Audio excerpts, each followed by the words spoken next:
You're listening to The KYLO Show, the podcast where we talk about how to keep your love on no matter what and why whole healthy families are going to save the world.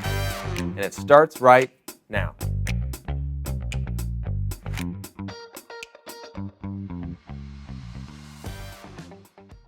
Happy holidays. Merry Yeah. Christmas. We're a little different than normal. I know, we're in our pajamas. We are bringing in the holiday Christmas spirit here with our comfy. This is it. We don't have a fireplace. We need a but fireplace and a cup of hot cocoa. hot cocoa, Something. some But marshmallows. we got our pajamas. Which, Yes. funny story, these pajamas look the same. Yes. They don't fit the same. No. So one- Especially when you put on the, I put yours on, you put mine on. This they were a little big and yeah, it was comical. we have photo We do. evidence. We do. Mhm. Yes, No. that moment will never pass away. It will forever be there. But Well, they're comfy. we didn't post it, so it could go away. That's right. The team knows about it. So Yes. they might hold it against The us giggles continue. someday. Uh-huh. We have a world that needs a refreshing on what honor looks like. We do. We need an honor revival. Yeah. Yeah, that's for somewhere revival or somewhere honor is laying on the bottom of a pond. A very it's yucky like, pond. oof. Yeah, We need some help. we do. I think we've watched a lot in this last, I guess, almost 2 years. Yeah. We've been just seeing what offense and just the land of disrespect and dishonoring each other has Mhm. happened. What it's happened to our families, what it's happened to our churches, to our marriages, to our communities. Yeah. It really has done a big divide in how we're able to interact with one another. And families have like a big giant black eye right now during the holidays. Mhm. I think it's more evident than ever. Holidays bring us together classically, and it's just really hard to be in the same room together with all this massive division. Mm-hmm. Which is a sad thing to think about when you look at what it really means to keep your love on. Yeah. And to be able to do that well. And for some reason, we've given ourselves permission to turn our love off. Mhm. And you're like, wow, where did you get that permission? Because I don't think you got it. You didn't get it from heaven. I'm not sure where you got it. Maybe you got it at Target. I don't know where you got it, but you didn't get it from heaven. And it is that offense thing. When offense has happened, whether it's, I've seen it mostly on social media and how quickly you can be offended at something Mhm. and then justify it. Mm-hmm. And then isolate this relationship from it. Mm-hmm. More than ever before over something that's supposed to be playful or fun.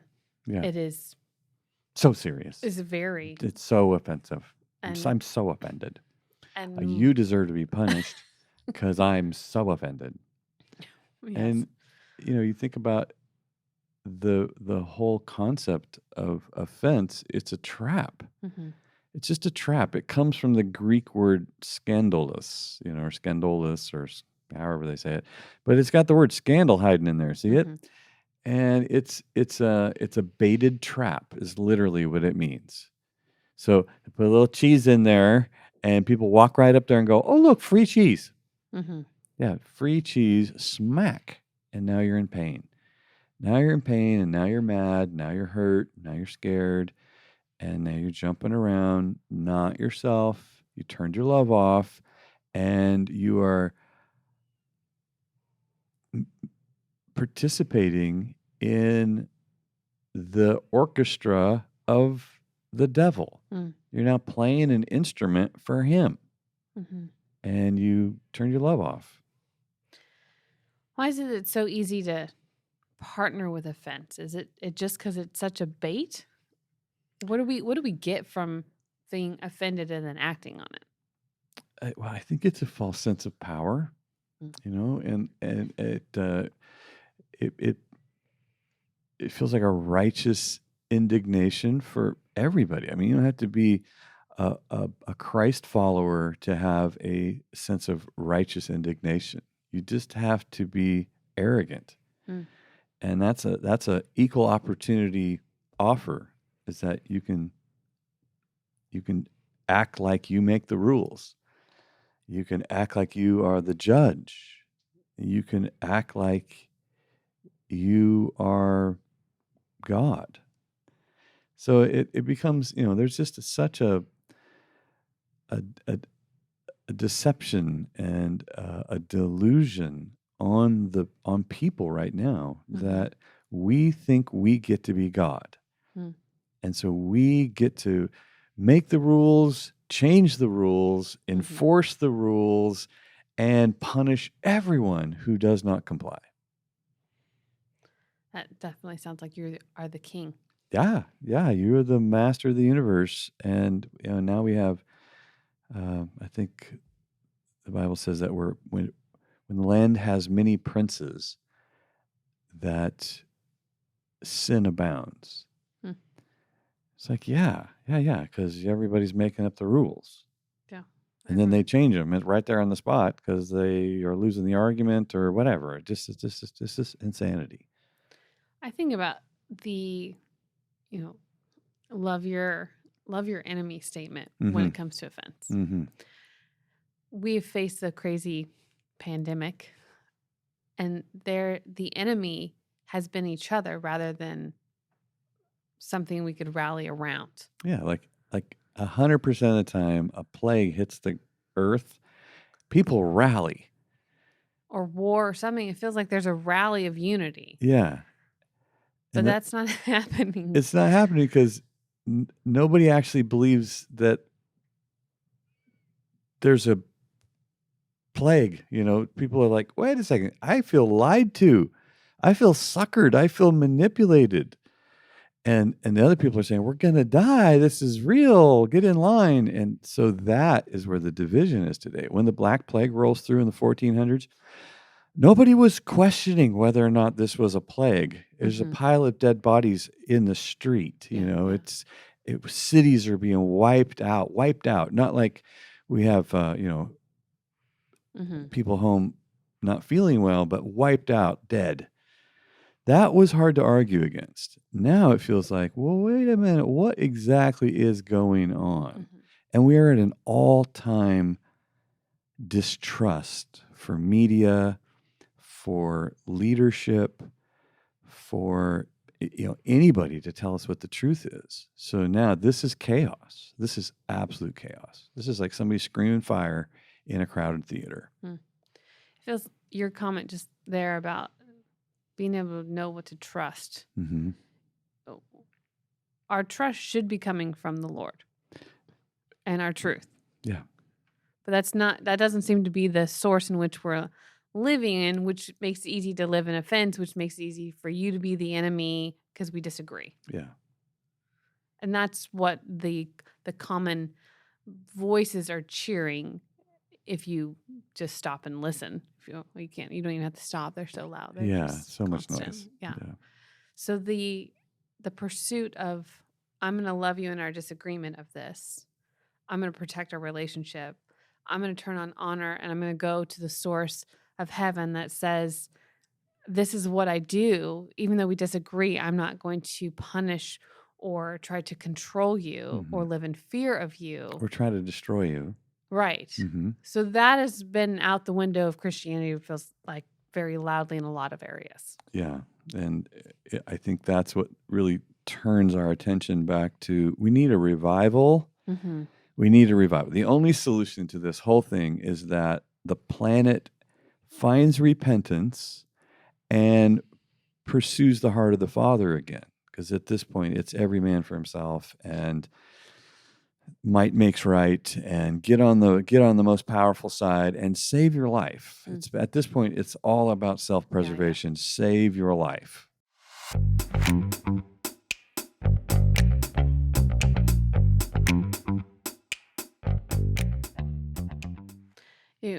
Talking about idols, you would think with all the idols that gone wrong in the Bible, we would know better than to just easily give our attention and affection to something. It's not hard at all, really, if you lose the worship.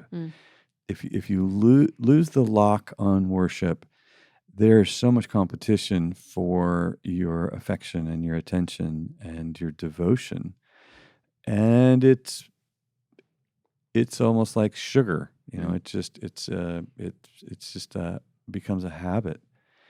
But where we focus most and what we prioritize most, it becomes our God. Mm-hmm. And crazy, but sometimes it's your family. Sometimes it's your children. Sometimes it's a spouse, Yeah. or money, or status, or belongings, or whatever. It's not difficult to put something else in the God spot.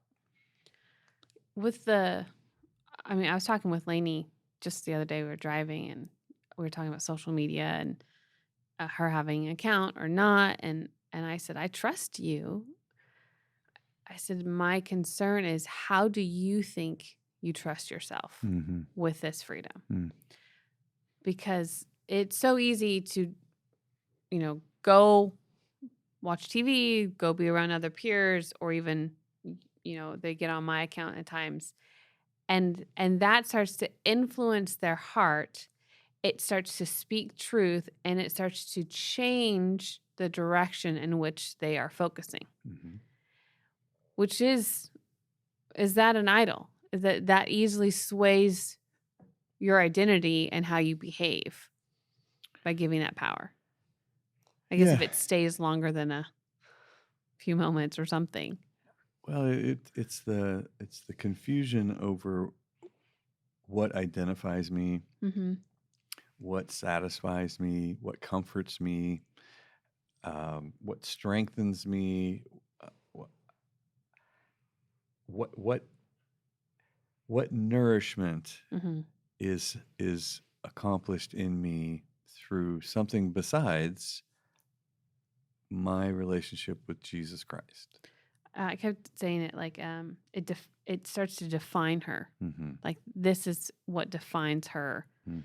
And we went back and forth towards just a great conversation about it, and my own struggle of not letting all these other influences define me, because I have to go to the source of knowing who I am, who I'm called to be, and who I serve. And going back to that place, even though this specifically social media platform is so loud all the time. And, we've talked about healthy soul ties. And healthy soul ties are developed through time spent and vulnerability.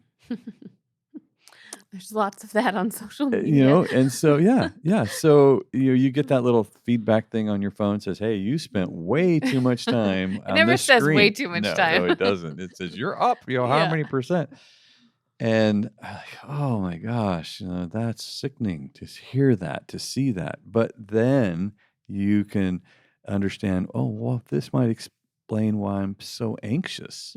This might explain why I feel so agitated. This might, this, all of a sudden there's a fruit to that access to my heart, to my thoughts, is something to watch over.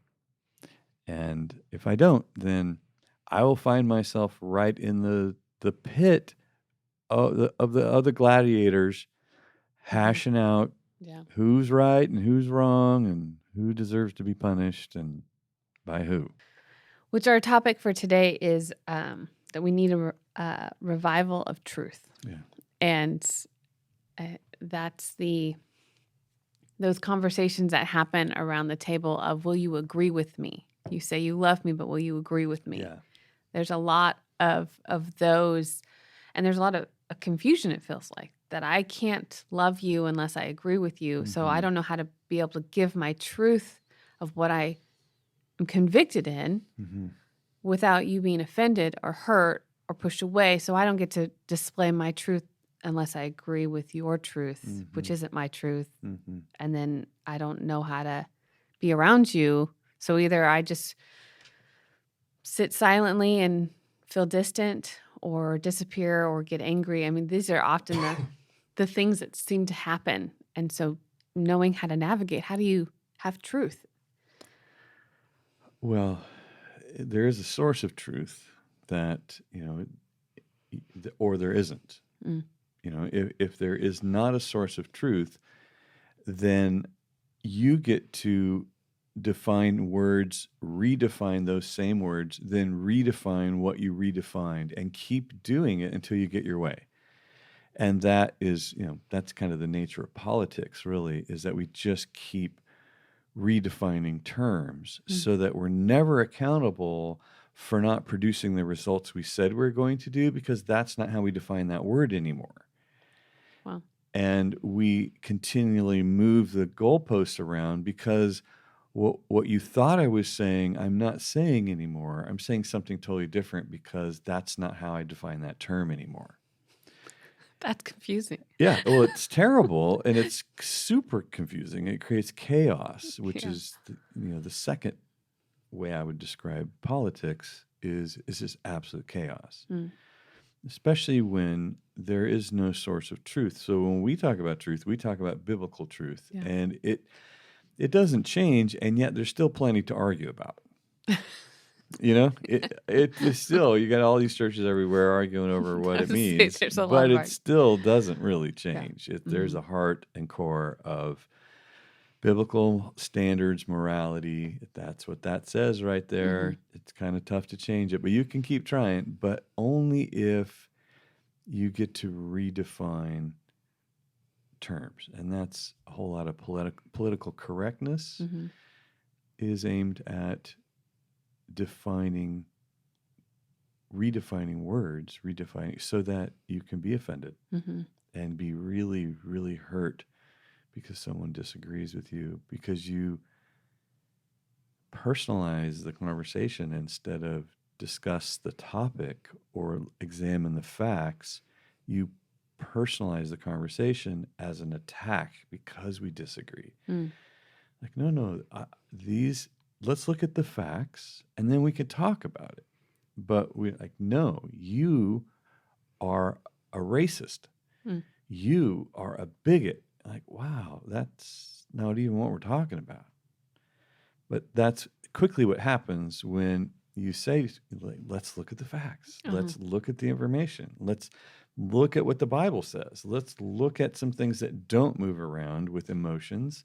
Let's talk about information and topic, not whether you're evil or good.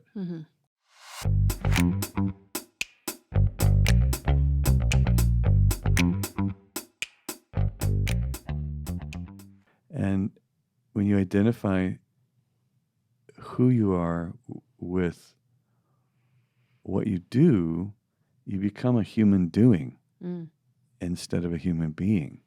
That sounds kind of crazy. It's rough. Human doing. It's rough. I'm a human doing. I measure everything that's valuable about me through what I do. And so it makes life all about performance. It makes life all about your assignment instead of really your identity. One of the things that happens when you don't bring a lot of virtue, like consistent character strength that defines your behavior, is you begin to just pretend that you have it, because it's supposed to be there, but you don't have it, so you just... It's not developed. It's not a... Yeah, so you see all these things that seem like that's the thing to do. We're going to protect women who are going to come out and tell the truth about being sexually exploited by their powerful employers or whatever. Yeah, we're going to rally behind that if they're of the same politics as we are. Because if other women do that, then we'll be quiet about that. We won't say anything. So that feels like virtue signaling, but it doesn't seem like it's consistent. It feels hypocritical. We we begin to jump on the bandwagon of whatever everybody says is popular right now. That And, feels like virtue. yeah, it feels like that's the right thing to do. That's the Yeah, right thing yeah. to say. That's the right thing to support. Everybody's doing it. Me too. Here's my square on my social media. Here's the pray for that place right now. Here's the you're like, okay, that's just signaling. You're just pretending to have that virtue, but when we look past it very far, we find that you know what? You don't have anything there that would lead you to sacrifice your comfort level, your options, you in anything. You won't sacrifice anything for that. I mean, if we run around going abortion is murder, abortion is bad, we're screaming it, but we're not open to foster care or adoption or change. Being there to be part of, because there's Supporting. or just part of the solution to Yeah. this. Then here we go, just another virtue signal that we've shot off into the space. Which feels like it's easy to do. It's super easy to do. I mean, how do you not get sucked into the trap of participating in what feels like the right thing to do, but without the conviction of maybe the sacrifice that's required to go with it?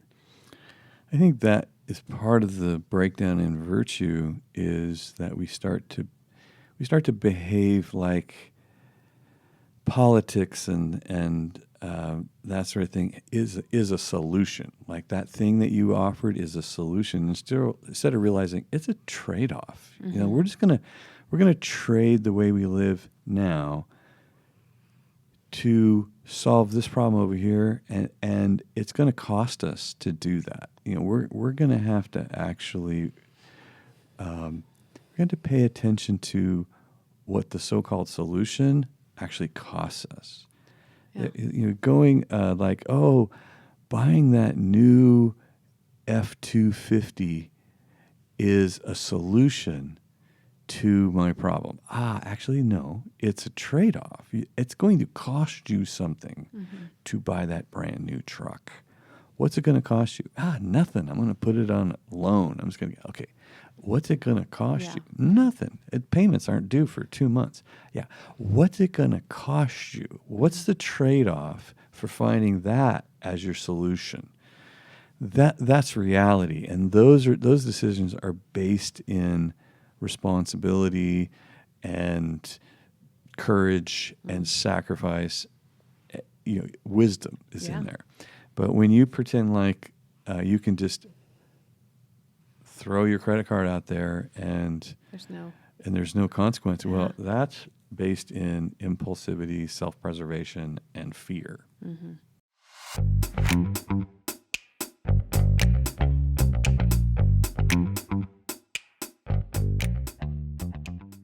And legacy is kind of written right into the essence of God's covenant with his people. Like it's in the 10 Commandments.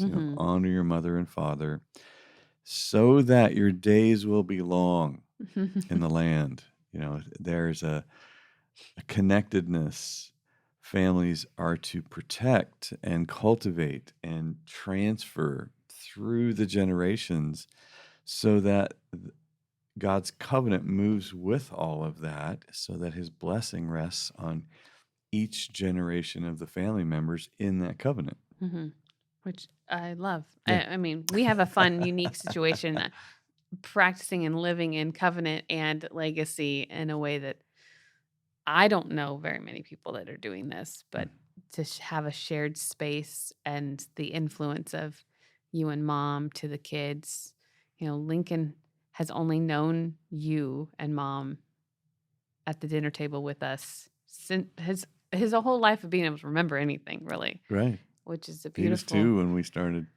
all sharing a space together. So Yeah. it's an interesting, I'm really curious to see how this is going to go when they're older, what they're going to look back, and hopefully we've done a really good job, which I think we have, of placing value and context even around what we're doing, what we're building. But it should be fun to have him articulate that as he gets older. It's like the most context either side of our family silk circle has ever had for children, because I think even just the plain old first world model is you grow up and you move as far away from your parents as you can get, and you stay and you raise your children, and they do the same, and then they do the same, and but this idea of living in a group where you share generational momentum in every aspect, whether it's financial, relational, cultural, whatever it is. These kids are starting on a ceiling for some of us. They're like, of course we do that. Everybody's doing that. Everybody I know does that. Delaney gave feedback to a teacher, and I was just laughing. I said, "This is great. Gives you strength and growth out of." And it's just how we talk. We talk and give feedback all the time, and it's funny to watch the next generation do it. So.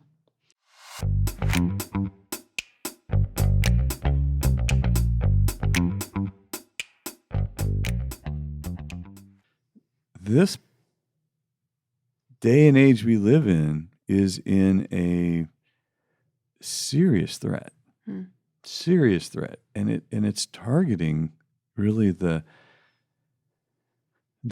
freedom that the presence of the Lord brings. Where the Spirit of the Lord is, there is freedom. And when you have a culture that essentially says, "In God we trust," when there is in your central an agreement around the priority of we will honor God. That is what's being attacked. That is what's being disintegrated. And at this point in time, we're I'm talking to some people, and I'm like, are you from the Shire? Because you kind of have that look on your face. That all the hobbits there, I just remember the storyline of, Bilbo kind of stumbles into the ring. Yeah. And he's been given or weightedly received this responsibility that he didn't plan for, but his willingness to stay the course of really being willing to die for freedom and save the world. It does feel like Christianity right now is you have to it's black and white. There is no gray. But the world has tried to convince us that there's gray. It's lots and lots and lots of gray.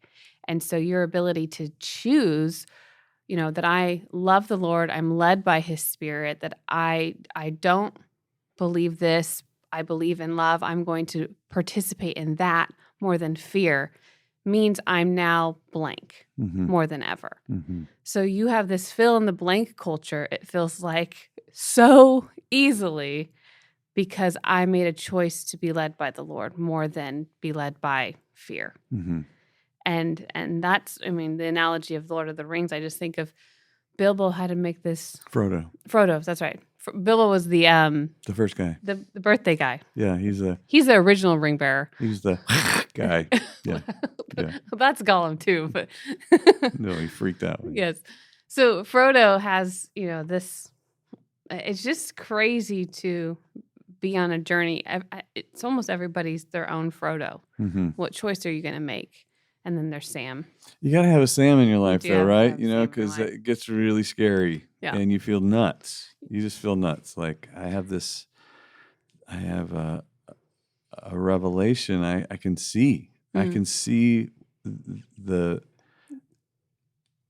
evil that is going to overtake us if I don't risk my life. And you're like, wow, so when we talk about reviving honor in all these areas, it's really, you are now swimming upstream, baby. You are looking at people that are walking by you. It's kind of like on the wrong side of the sidewalk, on their way to work or something. I don't know what the deal is, but they are trying to just Live not pay life. attention and go right through you. And so when you go counterculture, Yeah. in many ways, revival is like a revolution. Mhm. You're like, okay, I have to oppose the current establishment in order to get a revival Mhm. of honor.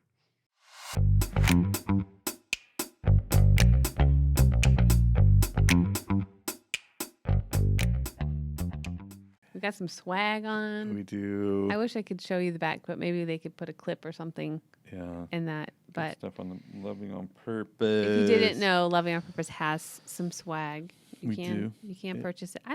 I'm guessing you can get it on the website because I think Leah took very beautiful photos in it. That's true. That's on So- there. That's a good job. And we got some new stuff coming that That's, talks about whole healthy families are going to save the world. and that will be something you can get And- to. Yeah. So I'm just so excited that I'm in a sweatshirt. Yeah. You could see my legs, otherwise I probably would be in leggings. That would be even better. We know. did get pajamas in though this we year. definitely are comfying up It's true. ourselves here.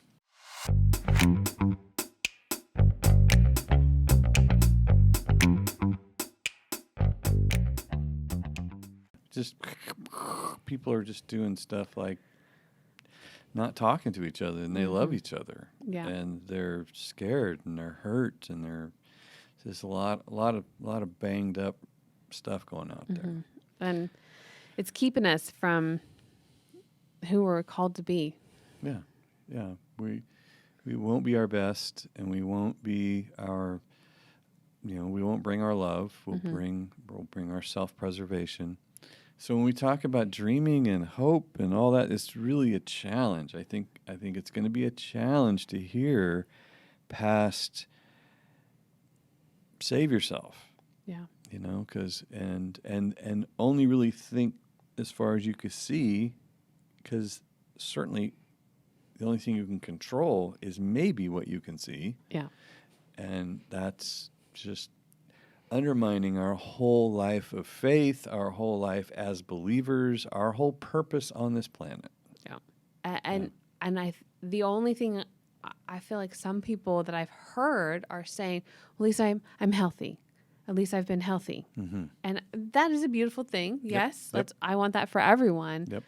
But if that's the biggest that we can hope, Yeah. we have shut down this beauty of imagination, which children do so well. And I've seen that limited even more in kids because the loudness of fear. Oh yeah. And their parents have limited themselves even more. And we're already limited. Let's talk about, our ability to have imaginative, what can you do in a box? I love that book. It's a book about a cardboard box and what a child turns it into. And then this parent just throws it away and doesn't realize all the wondrous things. That's kind That of went with it. Yeah. And so as adults, we already struggle in finding this thing of imagination and trusting this imagination that we have that is designed by heaven. But it has been robbed to our society this year. Mm-hmm. And we need to open up our eyes and start welcoming in this place of... Well, we nothing short of repentance is what we need. That's the only thing that is going to spin us out of fear, is that we repent and believe that God is who he said he is, and he's going to do what he said he's going to do, and that he's going to work all things together for our good. He really is, again and again, and he's not changed his character or changed his word just because everything we can see is on fire. I wish we had the lens of God sometimes so we could see that maybe it's not as bad as we think it is. Well, just watch our children. Just watch our children and how they melt down over not getting a piece of cake as big as their brother or sister. You're like, whoa, hey, whoa, there's going to be more meals. Okay. But this second, this moment right here, into the world. Yeah. Into the world. My cookie broke. Oh my God. Well, it was going to break when you bit it. You remember, you realize that? It's just all these, just wild. I think when we watch our children, it's got to be like God watching us going, oh, come on. It's going to be okay. Okay, come here. Let me hold you. Let me hold you. You're going to make it through this. I know this feels like the end of the world, but do you remember you're going to die? You remember that? Yeah. Did you forget? Yeah, the world is coming to an This end is for you. just It a is. temporary place. Yeah. This is just a cookie. You're moving through a cookie right here. Oh, that's an image. Yeah. Oh. But the strengthening yourself in the Lord and leaning into, all right, let's His voice. Yeah. Like, let me lead you through the smoke. Follow my voice. Just keep coming towards me. I love that in this crazy 2 years we've had, that's where our kind of our new dream at Loving on Purpose showed up. You know, we've been talking about this. We launched the KYLO show in that swirl, but the whole Healthy Families Are Going to Save the World. Like that dream and that declaration, if you will, came out of, we have to keep moving forward. We have to keep dreaming bigger than we've ever dreamed before. We can't be afraid of the corruption, of the chaos, of the hopelessness that's going on out there. I mean, I meet with families more than ever that are, distance mamas that were coming to me, distance learning mamas that were coming to me, just overwhelmed with, I don't know what to do with these kids. Yeah. You know, and so I'm not used to spending this kind of time with them. totally. So that's, the motto that we have here for that came from this place of, oh my gosh, we have to help give a dream that's so big, that's so filled of hope that the world will catch on. Because if we don't, it's just going to crumble. Yeah. So whole healthy families are going to save the world was what we just found ourselves saying that. I don't even know who said it first, but You probably did. You always say the great lines. I don't know that I did. I think I picked that up somewhere. I don't know who said it, but I thought, boom, there it is. That's it. Nail it. Yep. Chasing that one down. Yeah. And then that's the fathers returning and taking their position, the mothers returning and taking their position, the children learning their assignment and trusting their parents again, and everybody connected. Yeah. That is what restoration looks like. Yeah.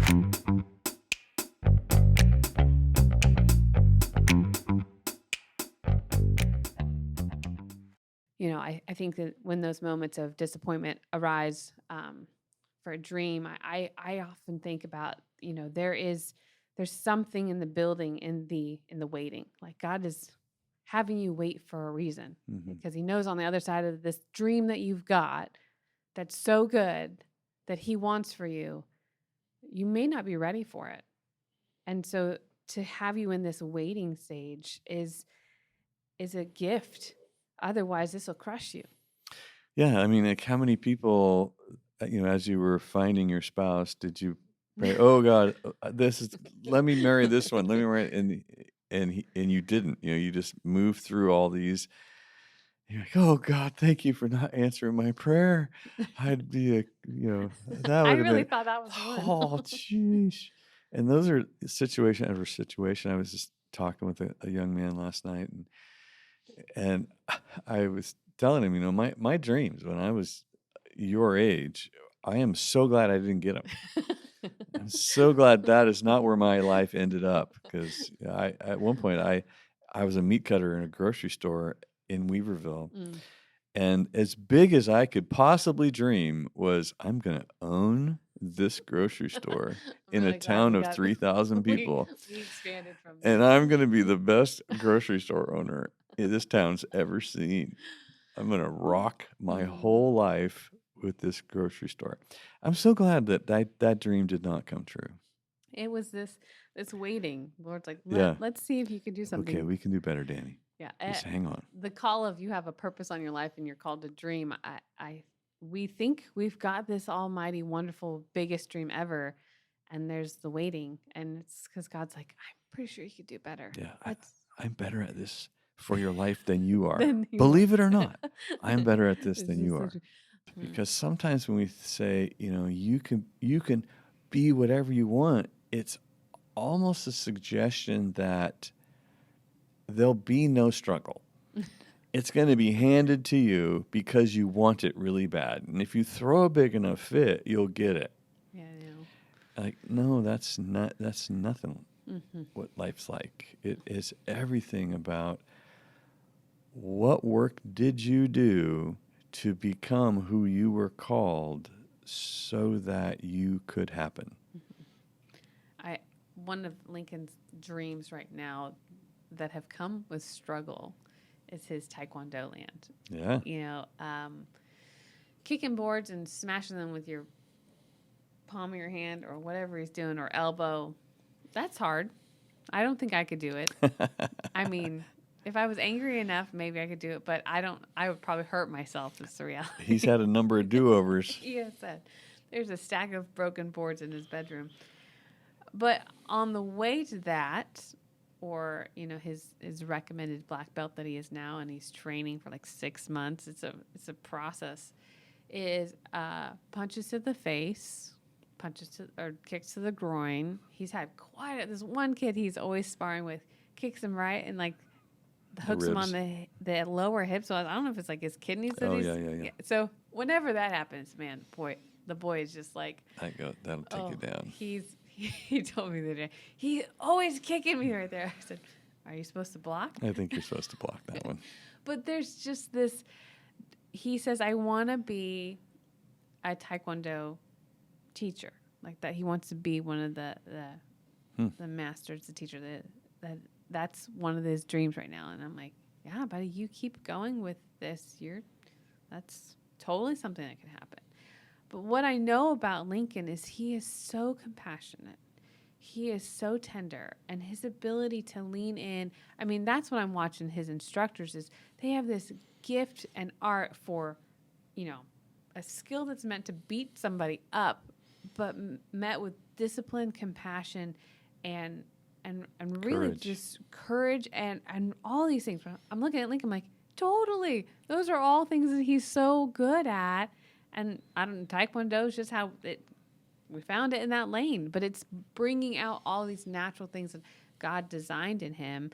Now, is he going to be a Taekwondo master? I don't know. I don't know, but I'm loving that we found something that's drawing it out in him to dream bigger than his 9-year-old self. Mm-hmm. But it's coming with pain, blood, sweat, and tears. I mean, that kid, he's got the silk cheeks. Whenever he works hard, he's just beat red as a tomato every single time. But it's adorable. It's his sweaty little face. But that leaning into a dream that's bigger than himself, that's going to and facing that there's struggle along the way already. I love the little motto thing they do in the beginning, self-control, courage, whatever. It sounds like they're kind of going down the fruits of the spirit or something. Gentleness isn't in there, no, it's not. But it just kind of marks this place in life where he is faced with these growth areas in his character again and again and again, intentionally. Like there's a plan, and he is facing that thing. And how many times has he said, "Okay, I'm out"? Every month, probably we say he hits a wall. Maybe not every month, but it is in there. Yeah, there's been a number of them. And since becoming a recommended black belt, he wants to say no because he's fighting black belts, which is a lot harder kicks than not black belt kids. That's for sure.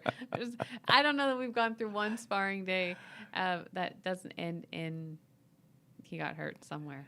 And I remember the 4-H, both girls doing the pigs and lambs, and same thing. Addie, Addie is, she weighs about as much as one of the back legs of her lambs, and she is out there wrestling, manhandling this sheep. Sometimes it would go. I wish you could see it, guys. I really do. She, she's like, okay, I've had enough of this. Didn't he butt her in the face one time or something? He did. It jumped up and clocked her in the nose. Yeah. It was one of those, it's not bleeding, but it could have. Yeah. Taking her down. 2 years of that. She did 2 rounds, and she made bank. She's the richest 11-year-old I've ever met. At the time, 10 and 11. She's really, really pouring it on. But you can you can become who you work to become. And that's what they're facing. They're facing, okay, am I going to stop here, or am I pressing on for more? Am I stopping here, or am I pressing on for more? And that is life's lesson. Like, is this as married as I want to be, or do I want more? Is this as much of a father I want to be, or am I going to go get more? Right. And that journey has everything to do with character that you develop. And when you're young, this is training up a child in the way they were designed to go. And what a lot of kids don't get is they don't get the encouragement to take the next level. Thanks for listening. Never miss an episode of The KYLO Show by subscribing to Apple Podcasts, Spotify, or watch us on the Loving on Purpose YouTube channel. Don't forget to submit your questions and testimonies to thekyloshow.com. The KYLO Show is produced by Allie Armerding, co-produced by Ashley Beck and Anna Hill, sound engineered and edited by Taylor Silk, and show promoter Christian Zamora. Don't forget, whole healthy families gonna save the world.